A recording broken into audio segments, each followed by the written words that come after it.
नमस्कार. डी 24 तास paid news channel पाहू शकता. जगन्नाथ नगर या ठिकाणी आपण आलो. या ठिकाणी जो नाला होतोय, या ठिकाणी एक नाल्याच्या बाजूला लागून अतिक्रम या ठिकाणी होतो. या ठिकाणी काही लोक देखील अतिक्रम या या ठिकाणी तोडण्यात आला असं या लोकांचं म्हणणे. आपल्या सोबत वयोवृद्ध बाई आहे. 100 म्हणजे आज तुम्ही बघू शकता महानगरपालिका असेल व अनेक लोक अनेक ठिकाणचे अतिक्रम तोडतायत. उन्हाळ्याचा टाइम आहे, 45 डिग्री हे ऊन चालू असताना अतिक्रम तोडण्यात आलं. आपल्या सोबत जे कुटुंब आहे तुम्ही बघू शकता, या कुटुंबाचे अतिक्रम तुटलं. त्या आजीची अवस्था काय आपण जाणून घेतो. हे कोणी अतिक्रम तोडलं तुमचं? या प्रशांत जाधवनी. कधी तोडलं? आज ते किती तारीख होती? आज तोडलं काय? आज तोडलेलं आले? 22 तारीख. कोण कोण? मी घरी नव्हते, हं. तो घरी होता. हं. मी घरी नसताना माझं घर तोडलं. हा, तुम्ही किती वर्षापासून या ठिकाणी? मला झाले 50-60 वर्ष झाले या घरावर. आणि 50-60 वर्ष झाली. तुम्ही बघू शकता 50 ते 60 वर्षापासून हे या ठिकाणी राहतात. हे कुटुंब आज जे महानगरपालिकेचे काही अधिकारी आहेत त्यांनी हे घर उद्ध्वस्त केलं. आज ह्या लोकांचा राहण्याचा देखील प्रश्न या ठिकाणी आहे. त्या जे आजी आहेत त्यांचा मुलगा या ठिकाणी आहे. तर काय सांगणार, आज तुमचं घर या ठिकाणी उद्ध्वस्त केलं. युवकांना रोजगार नाहीये, पण आज युवकांचं घर देखील लुटण्याचं काम महानगरपालिकेच्या माध्यमातून होत आहे. तर काय सांगणार, काय घटना झाली या ठिकाणी? घटना अशी झालेली आहे की धुळे नगर महापालिका यांनी मला नोटीस दिली.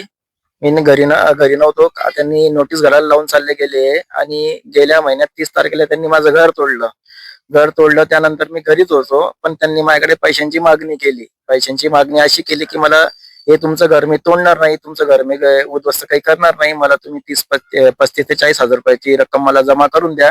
त्यांना म्हटलं मी माझ्याकडे एवढे पैसे नाहीये आणि एवढा पैशांचा बजेट मी करूही शकत नाही, मी हातमजूर माणूस आहे. म्हटलं नाही, म्हणे तुम्ही मला पैसे देणार तर तुमचं घर नाही तोडणार मी. आणि पैसे कधी दिले?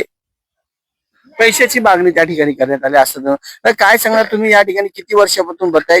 या ठिकाणचं लाईट बिल असेल, घरपट्टी असेल, नळपट्टी हे तुम्ही भरतात का? या ठिकाणी मी नळ घेतला होता, माणसांनाही बोलवलं नळपट्टी घेण्यासाठी, पण या व्यतिरिक्त कमलेश देवरेने त्या माणसांना धमकी देऊन हाकलून लावलं इथे.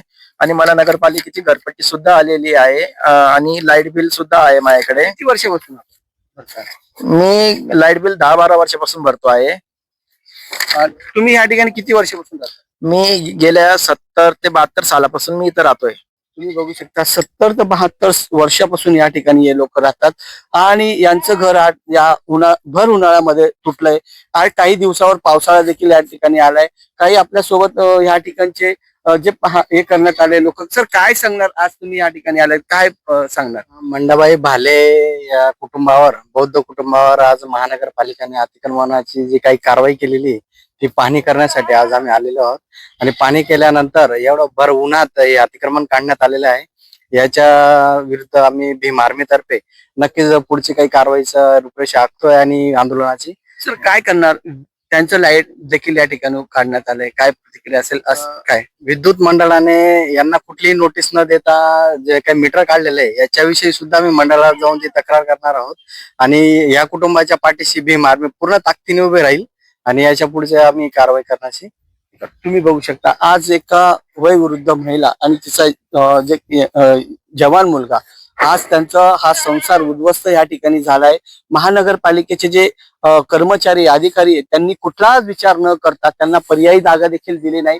70 वर्षापासून ते त्या ठिकाणी राहतात, परंतु ते देखील त्यांनी त्या मानलं नाही. कारण कायदा असा म्हणतो की जर जो व्यक्ती त्या ठिकाणी राहत असेल 15 वर्षाच्या अगोदर, त्याला तिथंच राहण्यासाठी मोबदला द्यावा असा देखील कायदा आहे.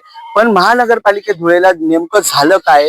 दर धांडेचे लोकांचे अतिक्रम राहतात आणि गोर गरीब जनतेचे अतिक्रम या ठिकाणी तुटतात, असा प्रश्न या धुळे जिल्ह्यामध्ये आहे. आणि अशा अधिकाऱ्यांवर कोण आळा घालेल हा देखील प्रश्न या ठिकाणी निर्माण झालाय.